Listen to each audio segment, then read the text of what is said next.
ये कहानी है खतरनाक चुड़ैल और उसके जादुई तरीके से बनाए गए उल्लू की। दरअसल वो चुड़ैल गांव को खत्म करना चाहती थी, इसलिए उसने एक शक्तिशाली उल्लू बना दिया था। आज देखती हूँ इन गांव वालों को और उस वीर को मेरे जादुई उल्लू से कौन बचा सकता है।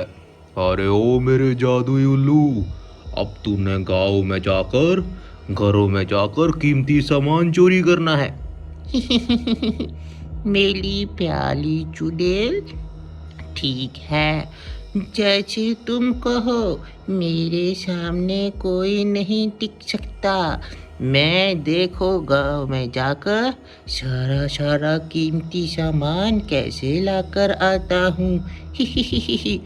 हाँ हाँ, मुझको तुझ पर यही उम्मीद है, लेकिन ध्यान रखना वो वीर बहुत ही ज़्यादा शक्तिशाली है, उससे थोड़ा बचकर रहना, समझे। अरे वो वीर मेरा कुछ नहीं बिगाड़ सकता। अब देखना मैं गांव में जाकर सबको कैसे नुकसान पहुंचाता हूँ।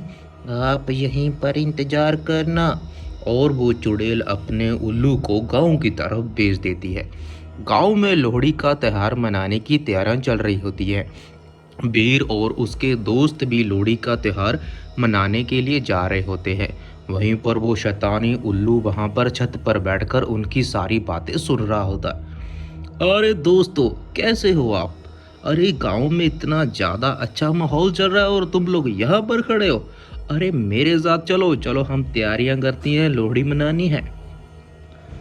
हाँ हाँ वीर, बिल्कुल सही कह रहे हो तुम। हम तो बस तुम्हारा ही इंतजार कर रहे थे कि कब तुम आओगे और हम घर घर जाकर लोहड़ी मांगेंगे। और अब हम रेडी हैं।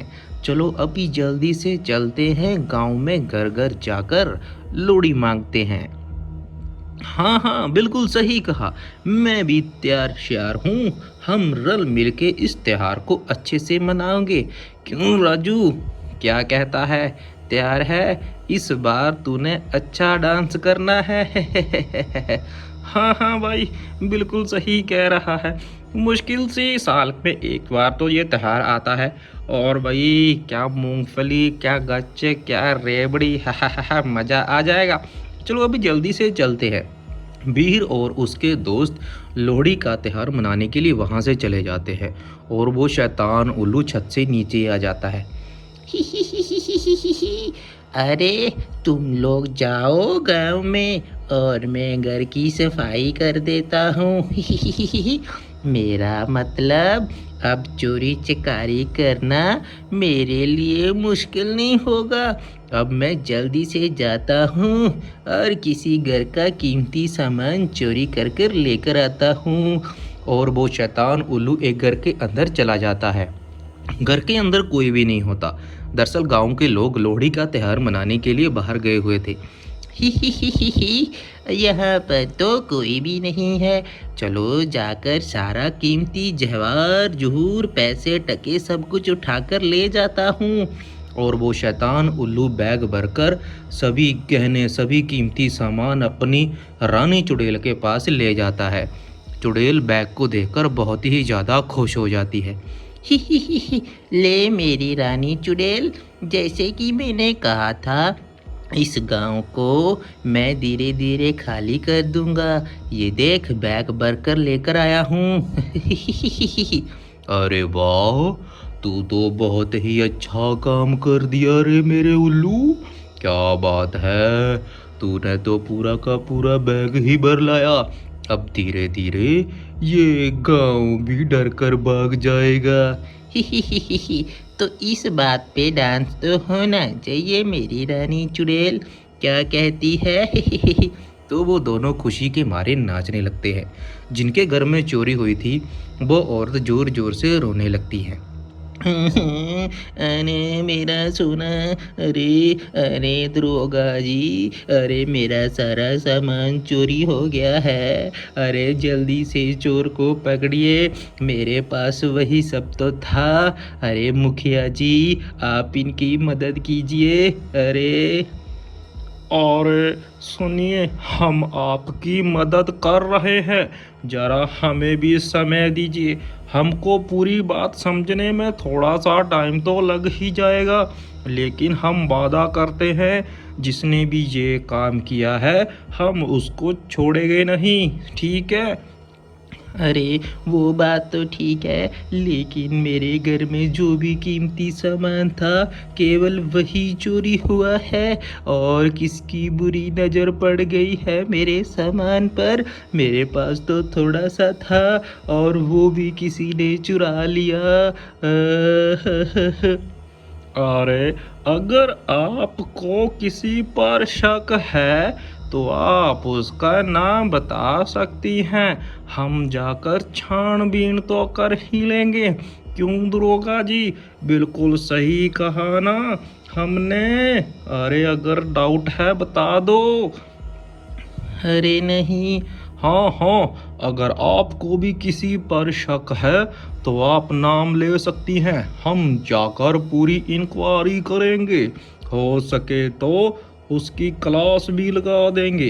आप केवल नाम बताइए अगर पता है। उसके बाद दरोगा और गांव का मुखिया वहां से चले जाते हैं थोड़ी सी चोरी की जांच पड़ताल करने के लिए। वो जैसे ही रास्ते में जा रहे होते हैं, वीर और उसका दोस्त मुखिया और पुलिस वाले को देख के वहीं पर रुक जाते हैं और उनको देखकर वो वहां पर उनसे पूछने लगते हैं, अरे मुखिया जी और दरोगा जी, क्या बात हो गई? आप लोग तो बहुत ही ज़्यादा परेशानी में लग रहे हैं। क्या बात हो गई? कोई मुसीबत हो गई है क्या? ज़रा हमें भी बताइए। आपके चेहरे देखकर लग रहा है बहुत ही बड़ी मुसीबत है। अरे क्या बताएं बेटा, गांव में चोरी हो गई है, वो भी त्योहार के दिन। और सबसे बड़ी बात, चोरी करने वाले का कोई सुराग नहीं मिल रहा। समझ नहीं आ रही ये काम किसने किया? अरे ये कैसे हो सकता है? अरे दरोगा जी, पूरी बात बताइए, आखिरकार हुआ क्या है? मेरी समझ में तो कुछ भी नहीं आ रहा है। अरे बेटा, तुझको क्या बताऊं, मैंने जिंदगी में पहली बार ऐसा कुछ देखा है। अरे चोर के ना तो पैरों के निशान, ना ही हाथों के निशान। अरे ये कैसे हो सकता है? कोई हवा में चोरी करके ले गया सारा सामान। अब यही सोच रहा हूँ ये किसी चोर का काम है या किसी भूत का। कोई नामो निशान नहीं है। उसकी बात सुनकर वीर भी दंग रह जाता है। अरे ये तो बहुत ही ज़्यादा बुरी बात हुई। अरे ये तो असंभव है। लगता है दाल में कुछ काला है दरोगा जी, आपको पता करना पड़ेगा। और ये बात कहकर दरोगा और गांव का मुखिया वहां से चला जाता है। वीर का दिमाग यहाँ पर सोचने पर मजबूर हो जाता है। वो राजू इस बारे में बात कर रहे होते हैं। अरे राजू, क्या तुझको पता है ये कैसे हो सकता है? घर में चोरी हो गई हो और कोई निशान भी नहीं। तो वहां पर राजू भी सोचने लगता है। हाँ हाँ वीर भैया, ये बात तो सोचने वाली है, लेकिन ये ऐसे कैसे हो सकता है? आप खुद सोचो, मुझको तो कोई कोई तो गाल में प्रॉब्लम लग रही है। तो वीर भी वहां पर कहता है, हाँ मुझको भी दाल में कुछ काला लग रहा है, इसकी जांच तो करनी ही पड़ेगी। चलो अभी हम अपने अपने घर की ओर चलते हैं और कल को इसके बारे में सोचते हैं कि आखिरकार ये माजरा है क्या। ऐसे कैसे कोई हवा में चोरी कर सकता है? हाँ हाँ वीर भैया, रात भी होने वाली है। चलो अभी हम चलते हैं घर की ओर और सुबह देखते हैं इसके बारे में क्या हो सकता है। हाँ हाँ ठीक है, तुम भी अपने घर चले जाओ और मैं आता हूँ थोड़ा सा काम ख़त्म करके। मुझको थोड़ा सा गांव के बाहर जाना है, ठीक है? वीर और उसका दोस्त वहाँ से चले जाते हैं। दरअसल वीर को बिल्कुल भी नहीं पता होता कि ये काम कौन कर रहा है। वीर जैसे ही गांव के बाहर खड़ा होता है, वो शैतानी उल्लू आ जाता है और उसके हाथ में बैग देखकर वीर दंग रह जाता है और वो उल्लू को वहीं पर रोक देता है। अरे तुम तो एक पंछी हो ना, और ये तुम्हारे हाथ में ये बैग किस चीज का है? जरा बताओ, नहीं तो मैं तुझको इस गांव में से बाहर नहीं जाने दूंगा। जल्दी से बताओ क्या है इस बैग में। तो वो शैतान इल्लू बीर को देख के रुक जाता है और वो बीर की बातों का इंतजार कर रहा आ गए तुम वीर। मेरा रास्ता रोकने की कोशिश तो बिल्कुल भी मत करना, फिर ना कहना कि मेरे को चोट लगी। अच्छा है मेरे रास्ते में हट जाओ। अरे अरे, ऐसे कैसे तुम्हारे रास्ते से हट जाऊं? तुम गांव में से ये बैग चुरा कर लेकर आए हो। अच्छा अच्छा, तो वो चोर तुम हो जो कि गांव में से कीमती सामान। तो तुझको पता चल ही गया। अब जल्दी से मेरे रास्ते में से हट, नहीं तो अभी तुझको मार दूंगा। समझा? बहुत ही ज़्यादा शक्तिशाली हूँ मैं।